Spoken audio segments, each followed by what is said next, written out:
വെള്ളക്കെട്ടിനെ തുടർന്ന് ദുരിതത്തിലായി എറണാകുളം പറവൂരിലെ ഒരു പറ്റം മനുഷ്യർ. പറവൂർ ദേശീയപാത 66 ചേർന്നുള്ള വീടുകളാണ് വെള്ളക്കെട്ടിലായിരിക്കുന്നത്. വെള്ളക്കെട്ടിൽ കഴിഞ്ഞുവന്ന കെടാമംഗലം പടിക്കൽ വീട്ടിൽ ചന്ദ്രൻ രോഗം മൂർച്ഛിച്ചു മരിച്ചു. ചന്ദ്രന്റെ അന്ത്യകർമ്മങ്ങൾ വരെ വെള്ളക്കെട്ട് നിറഞ്ഞ വീട്ടുമുറ്റത്ത് താൽക്കാലികമായി തട്ടുകൾ ഉണ്ടാക്കിയാണ് നടത്തിയത്. പുതിയ പാത കടന്നു പോകുന്നതിന്റെ അടുത്ത് 2.5 സെന്റ് സ്ഥലത്തെ വീട്ടിലാണ് ചന്ദ്രനും രോഗിയായ ഭാര്യ സീതയും താമസിക്കുന്നത്. ഈ ഭാഗത്തുള്ള മറ്റ് ഏതാനും വീടുകളിലും മഴക്കാലം തുടങ്ങിയതോടെ നിറയെ വെള്ളമാണ്. വെള്ളക്കെട്ട് രൂക്ഷമായതോടെ സെപ്റ്റിക് ടാങ്കുകളും നിറഞ്ഞ് മാലിന്യം പുറത്തേക്കൊഴുകാൻ തുടങ്ങി.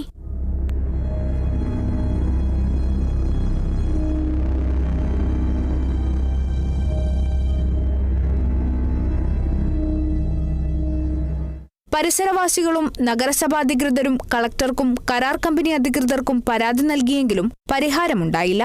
നിർമ്മാണ ജോലിക്കാർ വന്നുനോക്കി പോകുന്നതല്ലാതെ വെള്ളക്കെട്ട് ഒഴിവാക്കാനുള്ള പ്രവർത്തനങ്ങളൊന്നും ചെയ്യുന്നില്ലെന്ന ആരോപണവും ഉയരുന്നുണ്ട്. ഏതാനും ദിവസം മുൻപ് രാത്രി ചന്ദ്രന് കടുത്ത നെഞ്ചുവേദന അനുഭവപ്പെട്ടതിനെ തുടർന്ന് കൗൺസിലർ ഡി രാജ്കുമാർ ഉൾപ്പെടെയുള്ളവരെത്തിയാണ് ആശുപത്രിയിലെത്തിച്ചത്. എന്നാൽ ചന്ദ്രന്റെ ജീവൻ രക്ഷിക്കാനായില്ല.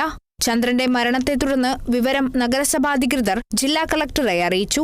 വെള്ളക്കെട്ട് താൽക്കാലികമായി മാറ്റാൻ ശ്രമമുണ്ടായെങ്കിലും അതും പൂർണ്ണമായി വിജയിച്ചില്ലെന്നും പൊതുമരാമത്ത് standing committee chairman Saji Nambiyath പറഞ്ഞു.